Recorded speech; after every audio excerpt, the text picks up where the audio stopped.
Good morning बच्चों, कैसे हो आप लोग?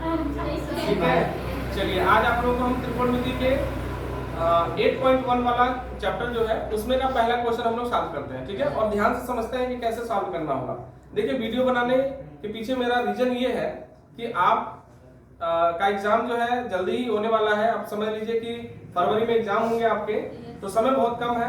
और गांव स्तर के जो बच्चे हैं, जो गांव में रहते हैं, जो कभी उनके पास समय नहीं है या पैसा नहीं है, जो कहीं जाके कोचिंग वगैरह कर पाए, उनके लिए हमारी मतलब एक छोटी सी सोच है कि हम एक वीडियो डालें जिसके वजह से बच्चे घर पे अपनी तैयारी कर सकें। ठीक है, चलिए हम वीडियो को शुरू करते हैं। क्वेश्चन हमारा देखिए, पहला क्वेश्चन है कि त्रिभुज एबीसी में जिसका कोण बी समकोण है और एबी 24 सेंटीमीटर है और बीसी 7 सेंटीमीटर है, निम्नलिखित का मान हमें ज्ञात करना है, जिसमें साइन ए और कॉस ए करना है, साइन सी और कॉस सी करना है। ठीक है, सबसे पहला हमें क्या बनाना पड़ेगा? फिगर बनाना पड़ेगा। फिगर बनाना हम सीखते हैं, जब तक फिगर नहीं आएगा तब तक सवाल सही से नहीं आ पाएगा। ठीक है, सबसे पहले हम लोग क्या करते हैं, एक समकोण त्रिभुज बनाते हैं। कौन सा बनाते हैं? समकोण त्रिभुज। ये है समकोण त्रिभुज। ठीक है, अब चूंकि दिया क्या है कि आपका दे रखा कि AB बराबर 24 सेंटीमीटर है, ये B कोण आपका समकोण होगा।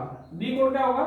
समकोण। ये A कोण है और ये कौन सा कोण है? C कोण। ठीक है, ये अब ये कह रहा है कि जो AB है वो 24 है। AB कितना है? 24 सेंटीमीटर है। और ये जो है वो 7 सेंटीमीटर है। ठीक है, और ये वाला आपका कर्ण है। आपको पता है 90 अंश के सामने वाली भुजा हमेशा क्या होती है? कर्ण होती है। तो ये कर्ण होती है। आपने पाइथागोरस प्रमेय इससे पहले आपको एक फार्मूला बताया गया था पिछली वीडियो में कि नहीं कैसे हम लोग किसी भुजाओं को कैसे निकाल सकते हैं पाइथागोरस के प्रमेय से। जैसे कर्ण बराबर आपने पढ़ा है, कर्ण बराबर आपने पढ़ा है कि लंब का वर्ग, क्या पढ़ा आपने? लंब का वर्ग और धन आधार का वर्ग आपने पढ़ा है। तो आप इसी के हिसाब से आप निकाल सकते हैं। लंब का वर्ग आपको पता है 7 का वर्ग हो जाएगा और 24 का वर्ग हो जाएगा। ठीक है, तो फिर अभी 7 का वर्ग कर लेंगे, 49 हो जाएगा और ये हो जाएगा 576 हो जाएगा। ठीक है, इसके बाद इन दोनों को अगर हम जोड़ के बता तो 625 हो जाएगा और फिर ये हो जाएगा तुम्हारा कितना? 25। मतलब जो कर्ण है वो कितने के बराबर हो गया? कर्ण बराबर 25 के बराबर हो गया। ये बात हमें समझ में आएगी, मतलब तीनों भुजाएं हमें मिल गई। अब हमें जो दिया गया ये अनुपात निकालना है, भुजाओं का क्या निकालना है? अनुपात निकालना है। अब सबसे पहले हमें दिया A कोण के लिए और ये C कोण के लिए। ये बात सीखना बहुत जरूरी है। तो A कोण के लिए क्या होता है, B कोण के लिए क्या होता है? A कोण की अगर हम बात करेंगे, देखिए ये नियम है, A कोण की अगर हम बात करें, जिस कोण को लेंगे उसके सामने वाली भुजा को हम लोग लंब मानेंगे। क्या मानेंगे? लंब मानेंगे।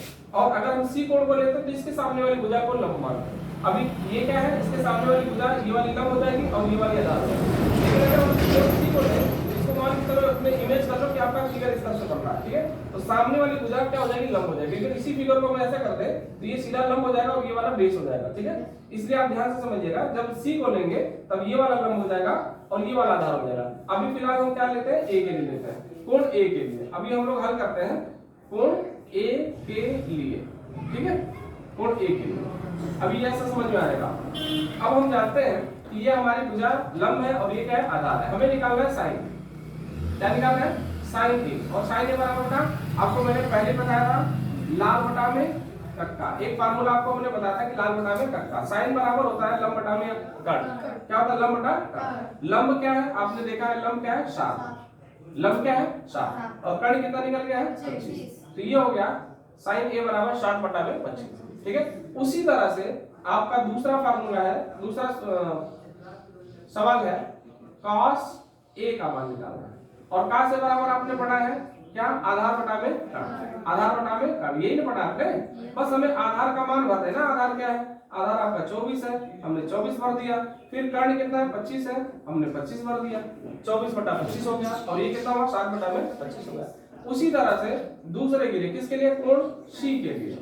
कोण C के लिए करेंगे, अब इसलिए लिख दे रहे हैं कि आपको समझ में आएगा। ठीक है, कोण C के लिए कहेंगे, जब इस कोण की बात आएगी तो ये समझ लेना कि ये वाला लंब हो जाएगा, ये वाला आधार हो जाएगा। ये तो सिर्फ कर्ण का कर्ण ही रहता है, कर्ण बदलता नहीं है। 90 अंश के सामने वाली भुजा हमेशा क्या रहती है?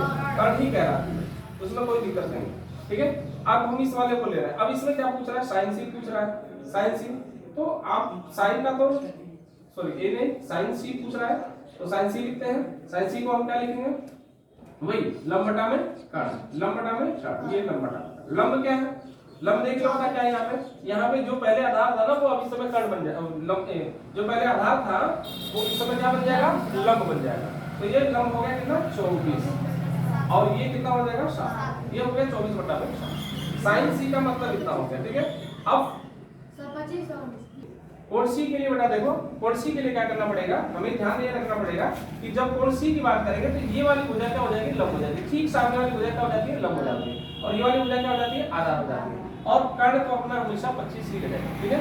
अब आप जानते हैं कि साइन सी की बात कर रहे हैं हम, साइन सी बराबर वही लंब बटा में कर्ण, और लंब क्या है, सामने वाली भुजा क्या है 24। अब क्या है, कर्ण है, कर्ण तो आपका 25 ही रहेगा, ठीक है, 24/25। इसके बाद क्या हुआ, cos c, cos c देख लो, आधार बटा में कर्ण, आधार बटा में कर्ण, आधार कितना बेटा, आधार अब इसको मानेंगे, ठीक है, आधार किसको मानेंगे, 7 को मानेंगे, और फिर इसके बाद कर्ण के साथ तो कितना होगा। इस तरह से आपके क्वेश्चन बन जाएंगे, ठीक है। ध्यान ये रखना है कि जिस कोण को लेंगे उसके सामने वाली भुजा लंब कहलाएगी, चाहे इस कोण को लेंगे तो ये वाली लंब, इस कोण को लेंगे तो ये वाली, ठीक है। इस बात का ध्यान रखना होगा। इस तरह से आपका ये एक सवाल आपका पूरा कंप्लीट होगा और एकदम बढ़िया से तैयार हो गया। आप इसको जैसे भी चाहें पूछ सकते हैं हमसे, ठीक है। अब